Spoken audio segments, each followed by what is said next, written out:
We had a good time, we shopped up a little bit, and then I also got a phone call from one of my best mates in the Philippines, Will Devon.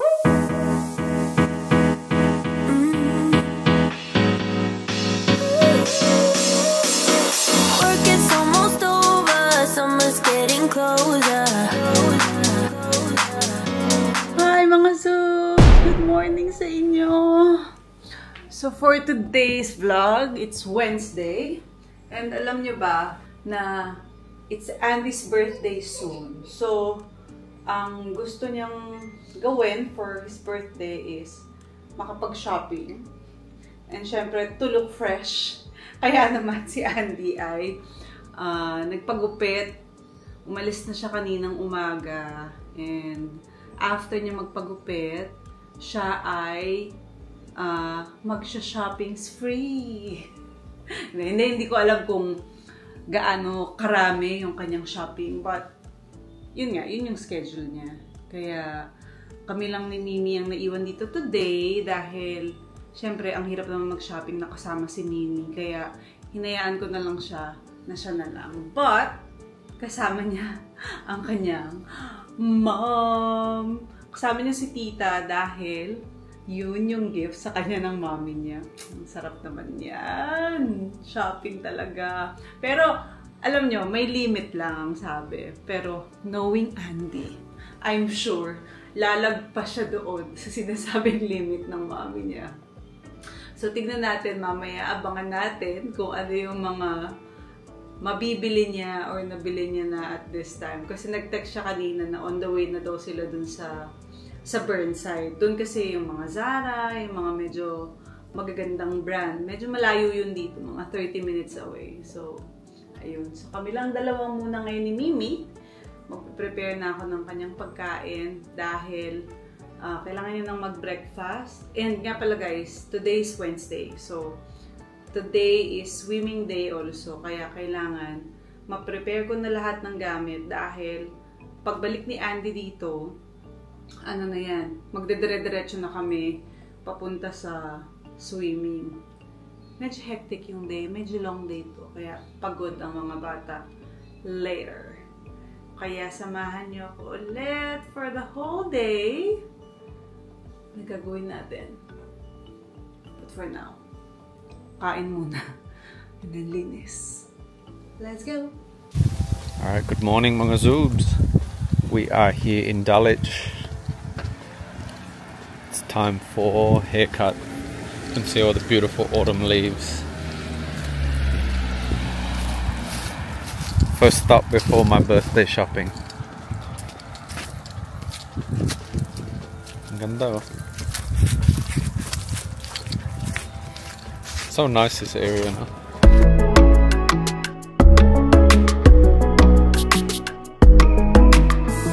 I tried to be your everything, gave my everything, I sold out.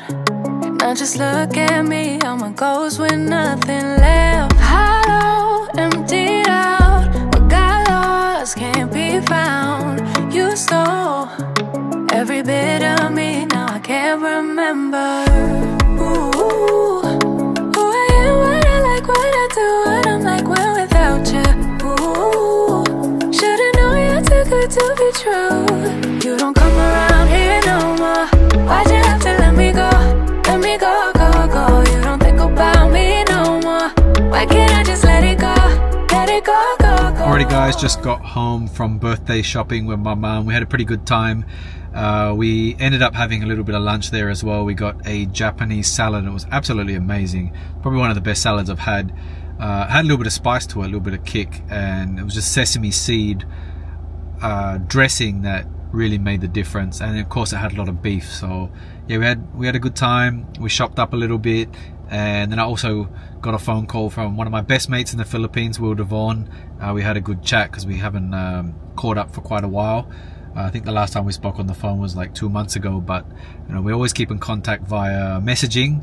But yeah, it's just not very often that we get to jump on a phone call together because of our busy schedules. But yeah, been a nice morning so far. But the kids have swimming.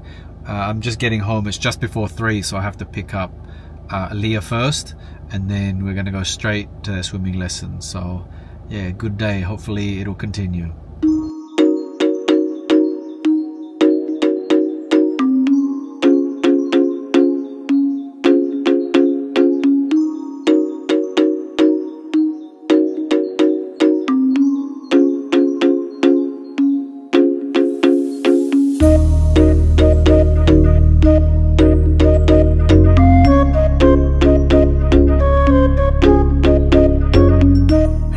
So, nandito na kami sa bahay at napakain ko na muna yung mga bata dahil napagod sila kakaswimming. At ngayon naman, since natapos na tayo sa mga schedule natin sa kanila, ako naman ngayon ay mag-gym pa lang. Hahatid nila ako. Kaya, okay naman. I'm proud of myself today. Ang dami ko natapos. Malinis ang bahay at makakain na sila kapag laban. Kapag advance tayo ngayon ng labahan. Sige.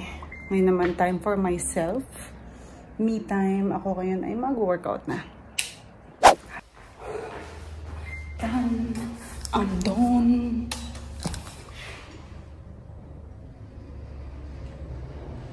Tapos na tayo mga zoobs. Tinapos natin ang treadmill na pagkahaba-haba. Pero kailangan kailangan tapusin.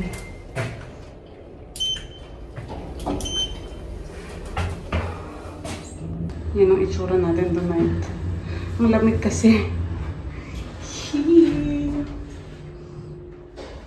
Oopsie.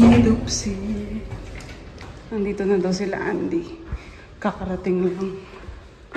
So let's press this. What's up guys? I just got here to the gym.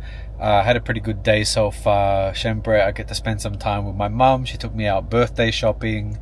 Yeah, we just had a salad after and a coffee. It was just good just to relax with her and catch up, because we don't really get that opportunity very much because we're always with the kids. And of course when we go to our house, everyone else is there, so we don't really have time just for me and her. So yeah, and Mother's Day is coming up, so I've got to get her a gift. So I've got to go to the mall tomorrow at some point. And yeah, so far been a pretty good day. The kids did really well in swimming. I'm feeling pretty good. I had a Red Bull for a change, which I haven't had for quite some time now. Last 8 days or so I haven't had one. I've just been drinking coffee. But yeah, it's time to kill this workout. Body's looking pretty good. I'm finally starting to get back in shape again, and hopefully when I step on those scales they will tell me otherwise, but if not, it's okay. It's just one metric of getting in shape. Most times it's better just to look in the mirror and see that if you've toned up or if you've lost weight anywhere. So I can notice it naman where I've lost weight, so that's a good thing. But yeah, let's get to this gym. Nako guys, hindi niya pa pala ipapakita sa inyo dahil gusto niya makita niyo yan sa kanyang birthday. So sa birthday vlog, doon niya susuotin yung mga shinaping niya. Kaya abangan na lang natin. Pero yun nga, sabi ko sa inyo, over the limit. Hindi talaga nasunod yung sinabi ng mami niya na may limit lang. Syempre, nag-iisang anak na lalaki, hindi pwedeng may limit. So ayan, definitely masasabi ko na marami siyang nabili this time. Anyways, yung gift ko sa kanya is actually on the way na din. Kaya, dalawa yung regalo ko sa kanya dahil yung isa ay anniversary gift and the other one is the birthday gift. So, abangan nyo rin yan guys. Kung mag-unboxing man siya or hindi. Pero, alam niya naman kung ano yung regalo ko kasi request niya yan. O, diba? So, anyways, thank you so much for watching this vlog, mga Zoobs. And hanggang dito na lang tayo today. See ya!